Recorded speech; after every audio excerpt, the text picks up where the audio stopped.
নমস্কার বন্ধুরা, the Bong cookbook চ্যানেলের আরও একটি নতুন পর্বে সবাইকে স্বাগত জানাই। আজকে পেঁয়াজকলি দিয়ে ছোট মাছের চচ্চড়ির একটা দারুণ রেসিপি নিয়ে চলে এসেছি। শীতকালে পেঁয়াজকলি কিন্তু অনেক রকম মাছ দিয়েই করা যায়। তাহলে চলুন দেখে নেওয়া যাক আজকের রেসিপিটা। এখানে আমি ছোট মাছ নিয়ে নিয়েছি আর এই মাছগুলোকে খুব ভালো করে ধুয়ে পরিষ্কার করে নিয়েছি। এবার এই মাছগুলোর মধ্যে নুন আর হলুদ দিয়ে ভালো করে মাখিয়ে নেব।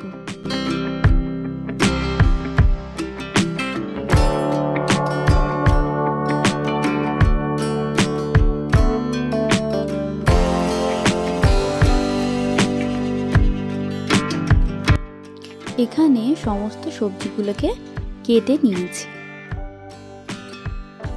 বেগুন চৌকো করে কেটে নিয়েছি, পেঁয়াজকলি ছোট ছোট করে কেটে নিয়েছি, আর ঠিক তেমনভাবেই আলু সরু সরু করে কেটে নিয়েছি, আর নিয়েছি অল্প একটু শিম। এবার একটা কড়াইতে অল্প সরষের তেল দিয়ে দিয়েছি, তার মধ্যে দিয়েছি অল্প একটু পাঁচফোড়ন আর দুটো কাঁচা লঙ্কা। এবার ওই তেলের মধ্যে কেটে রাখা আলুর টুকরোগুলোকে দিয়ে দেব। আলুটাকে অল্প একটু নাড়াচাড়া করে ভেজে নেব।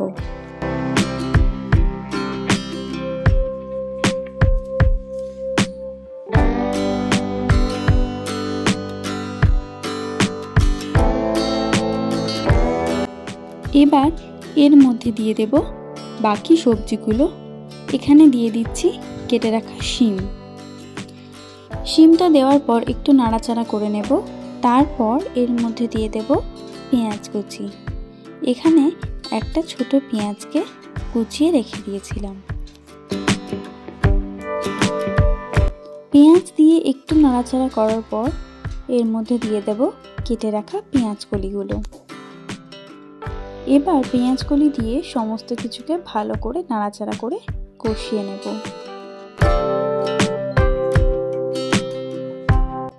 সমস্ত সবজিগুলোকে একটু ভালো করে নাড়াচাড়া করে কষিয়ে নেওয়ার পর এর মধ্যে দিয়ে দেব কেটে রাখা বেগুনের টুকরোগুলো। বেগুনের টুকরোগুলো দেওয়ার পর অল্প একটু নাড়াচাড়া করে এর মধ্যে দিয়ে দেব 1 চামচ আদা বাটা। এরপর দিয়ে দেব 1 চামচ হলুদ গুঁড়ো, দেব অর্ধেক চামচ লঙ্কার গুঁড়ো, আর দেব 1/4 টেবিল স্পুন জিরের গুঁড়ো। সমস্ত মশলাগুলোকে দিয়ে সবজিগুলোকে খুব ভালো করে কষিয়ে নেব। এবার এর মধ্যে দিয়ে দেব স্বাদ মতো নুন।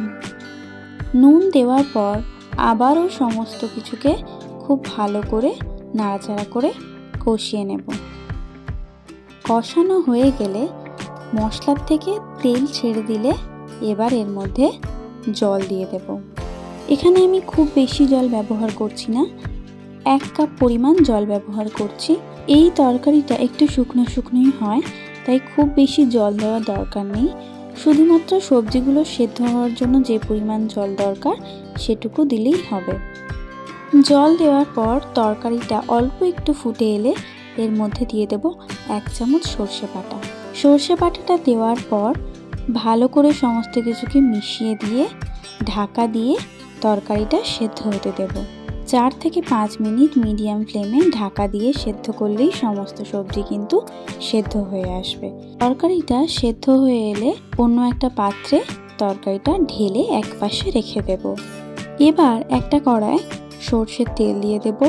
তেলটা খুব ভালো করে গরম হয়ে এলে এর মধ্যে ছোট মাছগুলো দিয়ে দেব।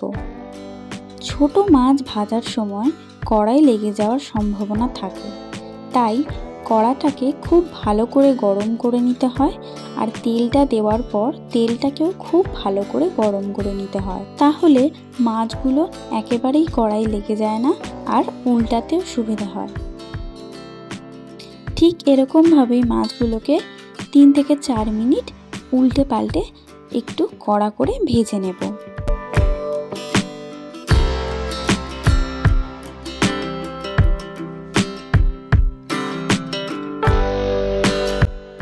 এবার এই ভেজে রাখা মাছগুলোর মধ্যেই তৈরি করে রাখা তরকারিটা দিয়ে ভালো করে মিশিয়ে নেব। মিশিয়ে নেওয়ার পর 2 মিনিট মতো মিডিয়াম ফ্লেমে তরকারিটা একটু ফুটতে দেব। প্রায় 2 মিনিট হয়ে গেছে। এবার উপর থেকে 2 চামচ পরিমাণ কাঁচা সর্ষের তেল ছড়িয়ে দেব। তারপর অল্প একটু নাড়াচাড়া করে গ্যাসের ফ্লেমটা অফ করে দেব। ব্যাস, তাহলেই তৈরি হয়ে যাবে আজকের রেসিপি পেঁয়াজকলি দিয়ে ছোট মাছের চচ্চড়ি। আজকের ভিডিওটা যদি ভালো লেগে থাকে ভিডিওটাতে একটা লাইক করে দেবেন, আর চ্যানেলে নতুন বন্ধু হয়ে থাকলে চ্যানেলটা সাবস্ক্রাইব করতে ভুলবেন না। দেখা হবে পরের ভিডিওতে। আজকের জন্য টাটা।